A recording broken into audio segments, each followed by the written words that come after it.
If you're usually a confident person but find yourself freezing in interviews, blanking on the most basic of questions, or just being overly nervous, then stick around because this video is going to unpack why that happens, but also how you can avoid doing it in your next one. Let's start with a question that you're most likely going to have in your interview, and that is, so tell us about yourself. If you have an answer already prepped for that, great. But if the thought of that question makes you go blank or freeze, don't worry, we've all been there.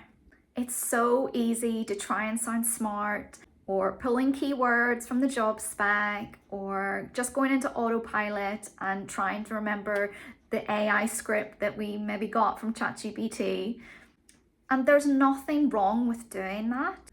But I do want to make the point that when you're going for a job, you are most likely up against other candidates who are probably from the same demographic as you, similar qualifications, also have the same job spec as you, and most likely they've also put it through ChatGPT, for example.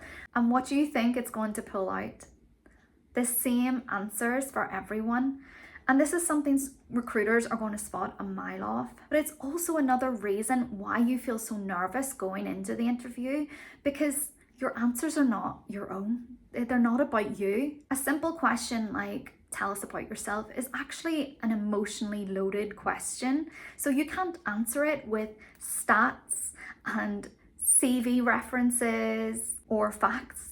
It's so easy to fall into the trap of performing instead of connecting. So you might talk about your previous roles, or try and pull those keywords out again, or just have the constant thought that, what do they want me to say? What do they need to hear from me? So when you're in this mode of editing all your answers and not coming from a natural place, you're creating so much more pressure for yourself because you're trying to remember how to perform and what to say. And that is only leading to disconnection. So let's look a little bit deeper at what you might be doing without even realizing. So we've said it before, you might be rhyming off your CV, or you might be using like generic language, like, oh, I'm a team player, or I'm a perfectionist. Or you just go into autopilot to feel safe and just spiel out what ChatGPT has created for you. Again, there's no connection doing this, and there's no vulnerability, so it's never going to sound like you, and you're not going to stand out. So what can you do instead? Well, your answer should be about where you are now. Imagine a pin dropping on your life right now. Where are you going, and why does that direction feel good for you, and why does it matter?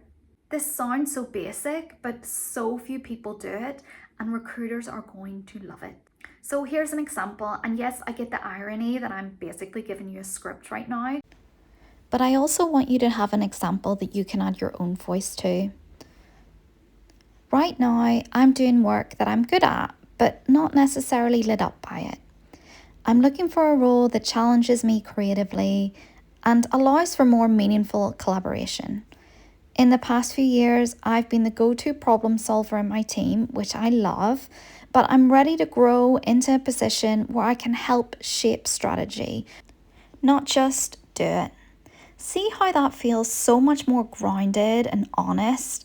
It has direction, but it doesn't sound like you're desperate for the position. So I want to give you a mindset anchor, and I want you to think about this whenever you approach your prep for a job interview or just research. And that is, don't forget that you're not a final product and you don't need a perfect story. It just needs to be an authentic one rooted in who you are now. And if you're thinking, well, I'm not impressive enough to do that, just remember that confidence isn't about proof or stats. It's about connection. So if you're feeling secretly stuck, sign up for my free video. The link is in my bio, and make sure you subscribe for more mindset tools to help you step into your dream career without starting from scratch. And look out for my next video. It's going to be how to deal with imposter syndrome in job interviews or just the workplace.